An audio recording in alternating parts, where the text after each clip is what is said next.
Hello everyone, and welcome back to another conversation. Today, we have something special for you. We have a guest. Her name is Lily, and she has a story that I think many of you will relate to. Lily studied English for many years, but she could not speak. She felt stuck, she felt frozen, and she felt like her mouth would not listen to her brain. Today, she is here to tell us how she finally broke through that wall. Lily, welcome to the show. Hi, Adam. Thank you so much for having me. I am a little nervous, to be honest, but I am really happy to be here and share my story. Nervous is good. Nervous means you care. So let's start from the very beginning. Tell me about your first experience with English. When did it start? It started in school, like most people. I was maybe 7 or 8 years old. And to be honest, I hated it. I'm sorry not to say that I really did not enjoy it at all. Hated it. That is a strong word. Why did you hate it so much? Because it was boring. Just rules. Rules and more rules. Present simple, past simple, future simple, irregular verbs. Exceptions to the rules. And then exceptions to the exceptions. My brain would hurt after every class. So you passed the tests, but you did not love the language. Is that fair to say? That is exactly right. I passed. I got good grades, but I could not speak. Not one real sentence. I could say, the cat is on the table. But I could not tell you how my day was. So when did things change? When did English become important to you? University. I studied business, and many of my textbooks were in English. Many articles, many research papers. I had to read. I had to understand, or I would fail my classes. So reading got better over time. But what about speaking? Was speaking still a problem? Speaking was the biggest problem. The biggest. In my head, I was fluent. In my head, I had perfect sentences with big words and correct grammar. But my mouth would not cooperate. It was like my brain and my tongue were not friends anymore. That is such a common feeling. We call it the buffering brain. So what happened after university? Did things get better? Actually, they got worse. I started working at a multinational company, big offices, many international colleagues, and every meeting was in English. Oh wow, that sounds intense. How did you handle that? Badly, very badly. I would sit in meetings and understand everything. I understood the jokes. I understood the arguments. I understood the business talk. But when someone looked at me and said, "Lily, what do you think?" my brain would just freeze. Complete silence. Complete silence? Nothing at all? Nothing. I would smile, I would nod, and I would say I agree or good point. That was it. 2 words. For 2 years. 2 years? Lily, that must have been so frustrating. Did anyone notice? Did anyone say anything? My manager noticed. One day, she pulled me aside and said, "Lily, you're smart, your work is good, but you need to speak. People need to hear your ideas." And I wanted to cry because I had ideas. I had so many ideas, but I could not get them out. So what was the breaking point?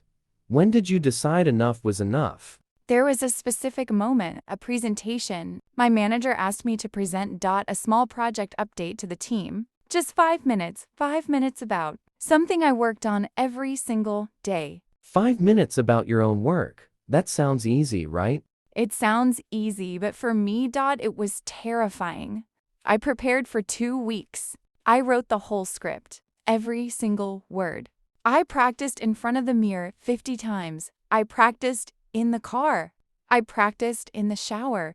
So you were ready. What happened? I walked into that room. There were 10 people, all native English speakers. Put my paper on the table. I looked at my first sentence, and my mind went completely blank, completely empty. I could not remember the first word. Oh no, what did you do? I stood there for maybe 10 seconds, but it felt like 10 hours. Someone had to finish my presentation for me. I sat down, I smiled, and inside I was dying. Lily, I'm so sorry. That sounds like a nightmare, but I have to ask you something. Looking back now, Was that the best thing that ever happened to you?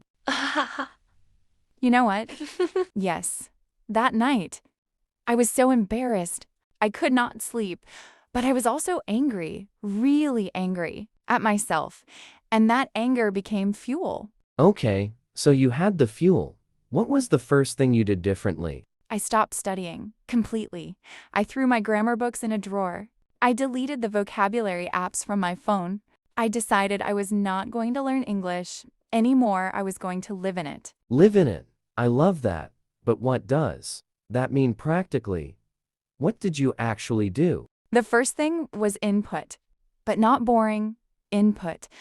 I asked myself, what do I love?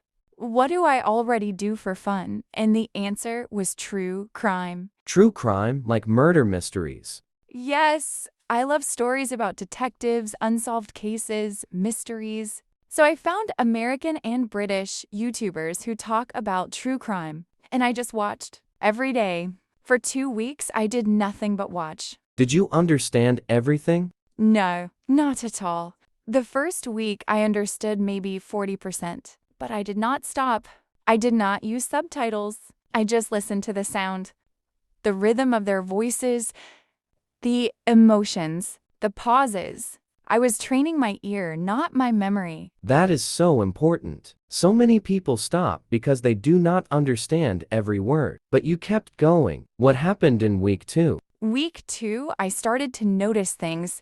I noticed that native speakers do not say, I am going to. They say, I'm gonna. I noticed that questions go up in pitch at the end. I noticed that people use the same small words again and again. Actually, basically, honestly. So your ear was waking up. Then what?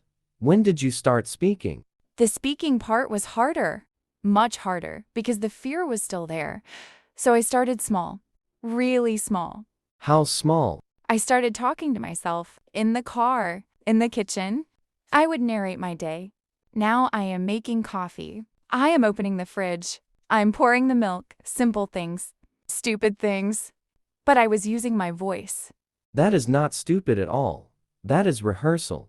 So after the self-talk, what was next? Next was the voice diary. Every night, I would take my phone, open the voice recorder, and talk for 2 minutes about my day, about a video I watched, about why I think the neighbor did it. Did you listen back to yourself? The first time, horrible. I hated my voice. My accent sounded so thick. My sentences were broken, but I forced myself to do something important. What was that? I did not judge the mistakes. I did not count them. I just asked one question. Did I communicate the main idea? Usually, the answer was yes, and that gave me a tiny bit of confidence. So you built confidence alone, but the real test is with other people. When did you take that step? After about a month of voice diaries, I joined a language exchange app. I found a woman named Sarah from London, and I was terrified. Terrified? How? The night before our first call, I almost canceled. My heart was racing. I thought, she's going to laugh at me. She is going to think I am stupid. But you did not cancel. What happened on the call? The first 5 minutes were awkward. I spoke so slowly. I forgot basic words. I said yesterday I'd go to the shop, and I knew it was wrong. I knew it was Wenth. But my brain was too scared to correct itself. How did Sarah react? She was wonderful. She did not correct me directly. She would just repeat what I said, but the right way. I would say, I buyed bread, and she would say, oh, you bought bread.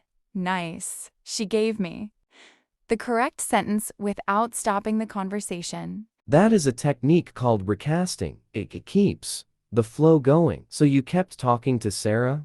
Every week for 6 months, and slowly, something changed. The fear started to go away. I stopped rehearsing sentences in my head before saying them. The words just started coming out. That is fluency, perfection. But flow. So after 6 months, did you go back to work? Did you speak in meetings? I did, and it was different. I still made mistakes. I still do make mistakes. But I did not freeze anymore. I would say something. And if it was wrong, I would laugh and fix it. The world did not end. The world did not end. That is the lesson. What is your English like today? Today, it is not perfect. It will never be perfect. But it is mine. I can have real conversations. I can make friends. I can share my ideas. And that is all I ever wanted. Lily, before we let you go, I want to ask you one final thing. There are people listening right now. Maybe in their car, maybe in their bedroom, maybe on a break at work. They are where you were 2 years ago. They are scared. They are stuck. What do you say to them? I say 3 things. First, stop waiting. Stop waiting until you are ready. You will never feel ready. Please start before you are ready. That is powerful. What is the second thing? Make mistakes on purpose. Go out and say something wrong today. Mispronounce a word. Use the wrong grammar. Because that mistake will create a memory, and that memory will teach you more than any textbook. And the third thing? Remember why you started. You are not learning English for a test. You are learning to connect, to watch movies without subtitles, to travel, to make friends, to understand and be understood. Keep that reason in your heart. Lily, thank you. Thank you for your honesty. Thank you for your time. And thank you for showing us that fluency is not about being perfect. It is about being brave. Thank you, Adam. It was a pleasure. And to everyone listening, your English is better than you think. Trust yourself. You can do this. And that brings us to the end of today's conversation. A huge thank you to Lily for sharing her journey with us. If this episode helped you, if it made you feel less alone, or if it gave you that little push you needed, please hit the subscribe button right now. We bring you new conversations every week to help you on your path. Remember, every expert was once a beginner. Keep going, keep speaking, and we will see you next time. Take care.